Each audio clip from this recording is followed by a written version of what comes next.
Facilities that make this program possible are provided by the City of Highland Park and have been made possible in part by Ravinia Festival,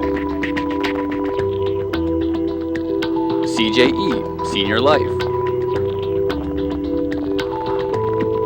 GAN Music and Sound.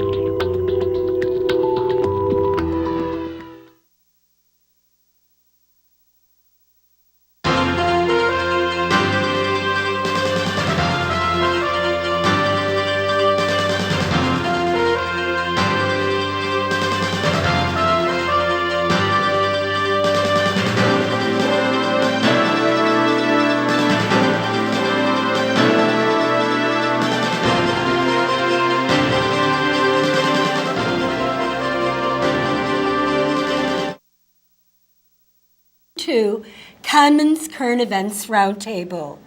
Today we're bringing back one of my favorite guests, coming all the way from Florida, is Michael Szanto, our foreign political analyst. Again, Michael, welcome back to Cahnmann's Roundtable. It's always a pleasure. And it's always a pleasure to have you. Thank you very much. We're going to be talking today about Israel, the regional superpower. And I'd like to read something that is a quote from Israel's Prime Minister Golda Meir. She said that Moses led the children of Israel for 40 years of wandering in the desert until he found the only place in the Middle East where there wasn't any oil. But could Moses have been any smarter than believed? Apparently, the Canadians and Russians think so, as both countries are moving to step up energy relations with a tiny nation whose total energy reserves, some experts now think, could rival or even surpass the fabled oil wealth of Saudi Arabia. Imagine that. Israel's strong economy, technological prowess, military strength, and relationship with the United States has put it in a league apart from its Arab adversaries. Michael, what do you think about that? Remember, everybody said that Israel was the only country in the Middle East without any oil, and therefore, what happened? Well, it's interesting. So there's an $80 billion discovery, or two discoveries actually, at least in the Mediterranean, of natural gas in Israel. There's other resources that Israel could tap into, but it is an issue that we're kind of almost in a post-oil age in the sense that there's a glut of oil in the market right now. Oil prices are dropping. So the real precious commodity is Israel's intellectual capital, the educated, intelligent people. So I think what a reversal we've gone through. In the early 80s, the Israeli economy had hyperinflation, struggling government finances, a legacy of a kind of socialist government. It needed the U.S. Congress help with its finances. And then later in the 90s, it had a flood of Jews from the former Soviet Union, and it didn't have the economic resources to absorb it. There were Russians with PhDs who found themselves actually sweeping notoriously. And so the story was they couldn't absorb the Russians. Well, today, Israel is a technological colossus. It was overtaken by the Chinese for a number of companies listed on U.S. stock markets, but barely. Mm-hmm. And China obviously has more than 1 billion people. Israel has only 6 million people. Israel is a leader in technology. Many of the most important Intel chips have been pioneered in Israel. Many of the most important biotech companies like Given Imaging with the PillCam with a camera come out of Israel. So Israel is a technology powerhouse. Many of the traditional military threats are really not there. The threat of an existential land invasion is gone, of a simultaneous attack from Iraq, Syria, and Egypt. Oh, we'll get to that. That's important. But let me go back to the oil. What are they finding? They're finding natural gas? Is it in shale like we're finding in the United States? Or what happened? Because they thought it was like completely dry of oil, and they're very dependent, and they're very dependent on our natural gas. They were always dependent on, gas from Saudi Arabia. They were, it's interesting that Israel gave up the Sinai to Egypt in the 70s as part of the Camp David Accords because of the fact that Israel wants peace, even though that's a massive territory. Israel had actually discovered a fairly significant amount of oil there. So there was that big sacrifice there. Israel has always been vulnerable in terms of energy because it's a small country that did not have the resources before for its own energy. But Moses knew better because he knew there was something Maybe there. he did. We just didn't look for the right thing. But I think, a lot of times the oil that a country like Saudi Arabia or frankly Nigeria or Russia has becomes a curse, that it causes their economies to not properly develop. But Israel was vulnerable because it used to import oil, for example, from the Shah of Iran, that was an ally. He was overthrown by an extremist, anti-Semitic, Nazi-like government, Khomeini, in Iran, so that they lost that source of oil. They had to depend on the Egyptians, who for a while were getting a little bit doubtful, even under Mubarak. Although fortunately today, Israel has the best relationship with an Egyptian government ever. The Egyptian government is more committed to destroying Hamas than even Israel. So sometimes they push things even further than the Netanyahu administration really wants. They kind of keep that quiet of his relationship with Egypt. It's interesting. They seem to, like Turkey, Egypt, all these countries. Well, not Turkey anymore. Yep. Israel used to have a really strong relationship with Turkey, but today the But Turkish they're not- government's but- hostile. But yet they're not going to be doing any. If you notice, they're not doing anything on the Palestinian front. Oh, no. The Yeah, Turkish government's very Turkish hostile on the Palestinian issue to Yes. Israel. Oh, right. So, but they're still staying out of it because of Israel has nuclear power, Well, and actually, that is one of the that's reasons okay. So too. as a They're a little bit fearful of as a it. last recourse, hopefully it never even comes close to that. That's yes, but the hostile tenure coming from this new Islamist government in Turkey is very scary. But fortunately, the Turkish government is getting a lot of pushback from the Egyptian government, the Saudi government, and the United Arab Emirates. So these countries are very, very closely aligned, mostly below the surface, although there are official statements that come out of Saudi Arabia that kind of suggest these things. So we have major tensions between the government of Egypt and Turkey. The Turkish government supported the Muslim Brotherhood, which was toppled by the military. We generally have to be happy about that because more radical elements of the Muslim Brotherhood in Egypt inspired Hamas and even Al-Qaeda and Al-Qaeda-like groups. So General Sisi has been very supportive. And in fact, it's Israel. interesting. A A year lot of ago, people don't realize this. Well, but yeah. he has been. But Israel. it's interesting. About a year ago, the Israelis located terrorists in the Sinai, which, as I said, the Israelis gave back to Egypt because Israel wanted to have peace with the Arab world.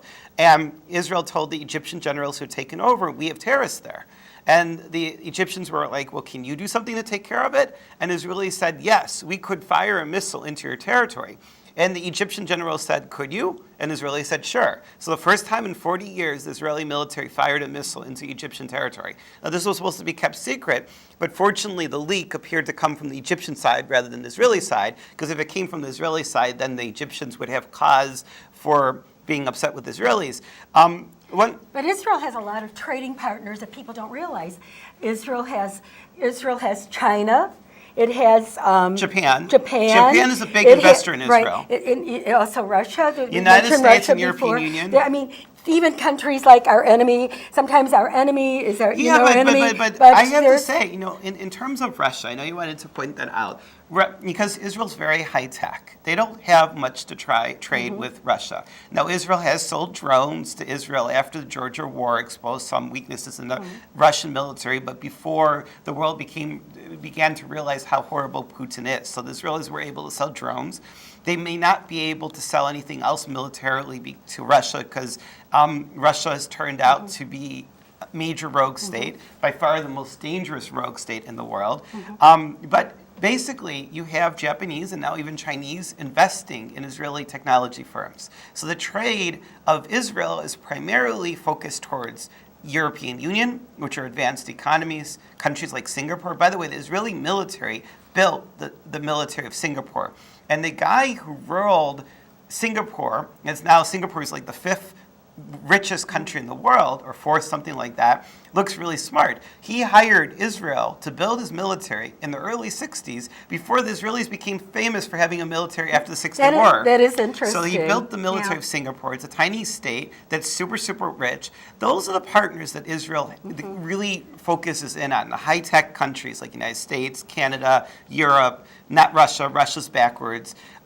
Israel is on the brink of energy independence. Yes, I want to talk about that because I think it's important that most people think that Israel only has the Iron Dome, and that's what's, I mean, I know you know different, but we have in our country, we don't get, our reports are coming from, the other TV stations. We don't get to seem to know what exactly what Israel is capable and what it has. And I want you to a little bit talk about the missile defense system? The Arrow 3 and the Aegis systems. So what we're on the brink. Okay, so this is really interesting. Than the Iron Dome. Yeah, the Iron Dome is only for very short range, very primitive missiles. Now, there was a lot of skepticism about that because some of the rockets it's working to defend against are $500. And amazingly, it actually worked. Even though they're sold cheap, it wasn't overwhelmed. But I'm more excited by all the rest of the missile defense system. It will be a multi-layered defense. You already have the Patriot 3 operational. People sort of know about that because it's the third version of the Patriot missiles that you saw during Desert Storm in 1990. And the Arrow 3 is about to come online. And I encourage everyone to watch the promotional videos by Israel Aircraft Industries and Boeing, who are partners on this project. It has the maneuvering capability to maneuver in outer space. It's called exo-atmospheric maneuvering. So to actually separate in any of the space vehicle, and it has maneuvering rockets, it gets updated telemetry on what would unfortunately likely be, although they would be foolish to do it, fortunately, Iranian missile, incoming missile. So the Arrow 3 intercepts in outer space. Now, how did they get this? Did the United States basically fund it? They funded it together, or Boeing, or well, no, what was the situation? But a lot of it was funded by the United States, but probably most of the technology is indigenous to Israel. Israel's very advanced rockets. I want to throw in, the Israeli missile defense system will work best because of the fact that it's integrated with American systems. So the Arrow 3 will be able to launch earlier because it doesn't have to depend on the radar systems in Israel. It's plugged into the global system of satellites that the United States has. Hopefully the Russians never strike at it, although unfortunately there's a risk at it.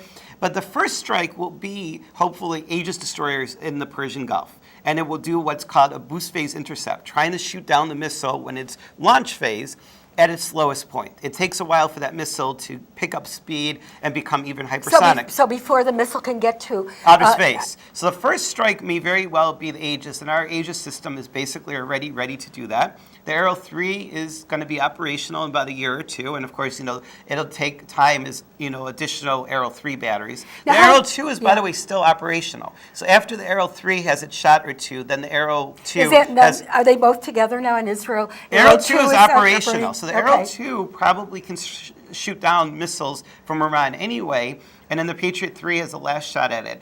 But the Center for Strategic and International Studies, I have to always point out, said that God forbid Iran fired nuclear missiles at Israel, and they were foolish enough. The Israeli retaliation it predicted would cost 20 million Iranian lives in a week. And my point is, Israel has the belief is a massive nuclear deterrent. And unless Iran is convinced that everyone's wrong. Now, I realize it's talking about Iran, and then we'll go back to Israel.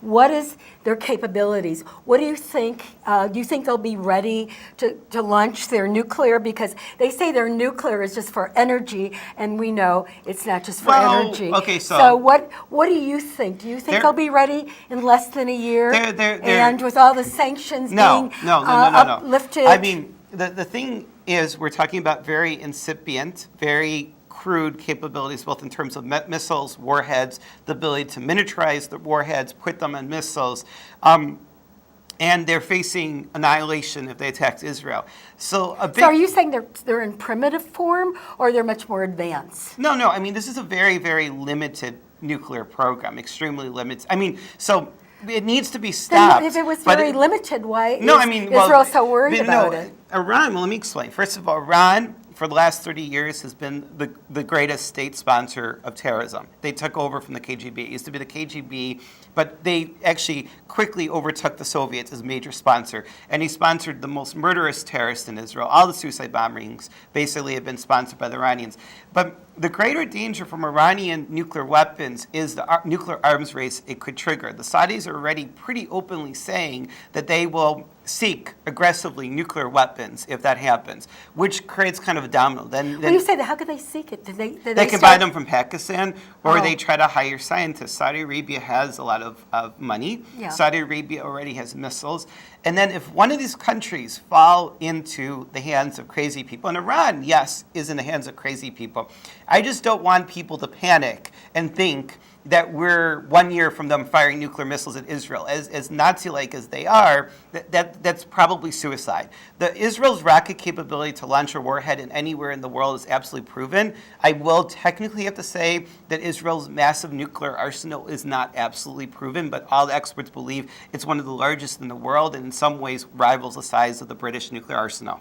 Not quite with the same. They never talk about it. It's like they. Well, no, you never I mean, hear no, them. but You know, Israel has Israel. It's almost like it doesn't exist. They never say anything about no, it. because Israel doesn't want to ever have to use these, but it's now a strategic deterrent. Back in the days, which are fortunately gone, where Israel could have conceivably been overwhelmed by Arab armies massively invading, and that was also an existential threat. Israel probably had tactical nuclear warheads, lower yield, optimized to fight soldiers, and there's even claims that they had very sophisticated neutron bombs, which are also called enhanced radiation. It's kind of complicated, but the kind of stuff that doesn't leave a lot of fallout, which stop tanks literally in their tracks.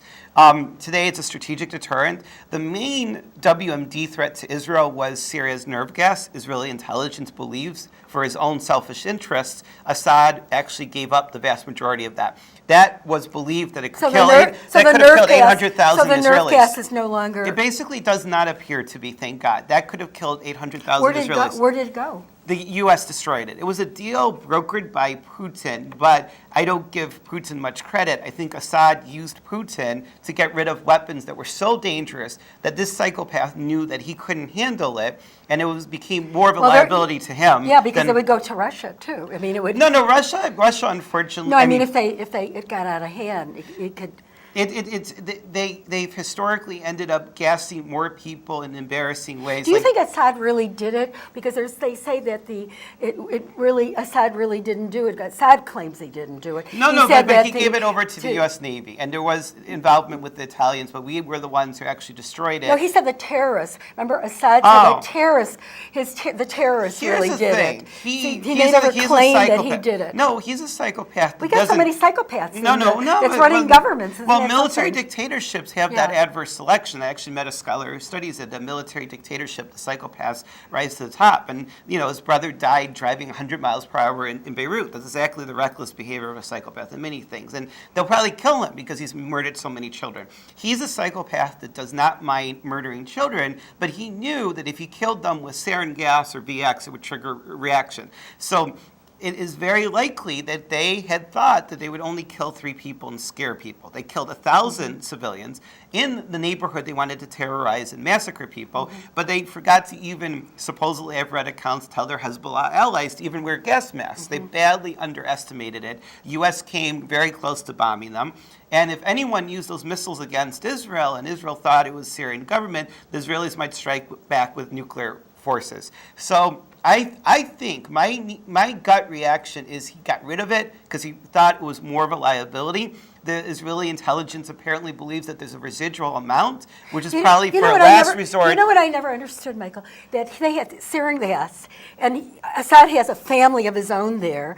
I mean, how foolish it is. I mean, with winds and everything else, it would get into their houses and their children. I think they were protected. I think it was enough of a distance. I mean, it is somewhat fragile. But winds it can't travel. it travels. But the chemical is somewhat fragile. It can't stay in the air more than 24 hours. But who knows? But the residual amount of nerve gas the Syrians have is probably as a last-ditch defense, should ISIS and other extreme Sunni groups, or any Sunni groups at this point, overcome the Syrian military, because unfortunately we're facing a likely slaughter of Alawites, who Assad belongs to the Alawite group, and unfortunately because of the hatred that Assad's murderous terrorism and atrocities has unleashed, the people who seek revenge may not only seek it against Assad's ethnicity, the Alawites, who are sort of like Shiites, but Shiites, Christians, possibly Druze. So that he's unleashed a really ugly dynamic that might make the Iraqi civil war and the Lebanese civil war look clean. What about, we talked about, a lot of people don't know that, could Assad be on his way out? No, I mean, everyone has thought that he was on his way out for 2 years. You just saw Gaddafi a few years ago get massacred by his own people because he reacted with such brutality. The irony is, Because let me say something. Let me say something. Here. No, there's a funny thing. Assad started his brutal, savage attacks against his people right at the beginning of the Libyan civil war or revolution, whatever you want to call it. And I think that Assad at that point actually thought Gaddafi was winning by massacring his own people, because Assad started all the massacres against the Sunnis at the early point of the revolution that toppled Gaddafi. And I think he saw Mubarak get thrown out because his troops didn't fire on the people, and he saw Gaddafi still in power. Mm-hmm. But then if you wait a year or a year and a half later, Gaddafi is brutally killed. So you can't feel sorry for Assad, because regardless, he doesn't mind killing people. So he's a monster. So, his brutal death is... Well, what about, I just got on this thing that I got from the U.S. News. It says, top Putin aide to meet with Syrians' leading opposition group, signaling Assad's days are numbered. Members of the Syrian opposition are headed to Moscow for high-level talks with Russian officials, a sign that Assad's era is nearing to an end. Actually, so what is that all about? No, okay, so with Assad, there was more, it was assumed a year or two ago. See, this is from 2012 that he was on his way out. He's out-survived, and he's survived long enough. We still won't be shocked if he's toppled tomorrow, but he survived enough that it's not the guarantee that we thought. Now, the significance of him being toppled is he's the key conduit between Iran and Hezbollah. It's not clear that Hezbollah or even Hamas could function without Assad, and that's a beautiful thing. Now, Hamas, a couple years ago, with the Muslim Brotherhood running Egypt, and with a lot of money from Qatar, felt free to attack their old ally because Hamas is actually Sunni, and Assad was massacring Sunnis.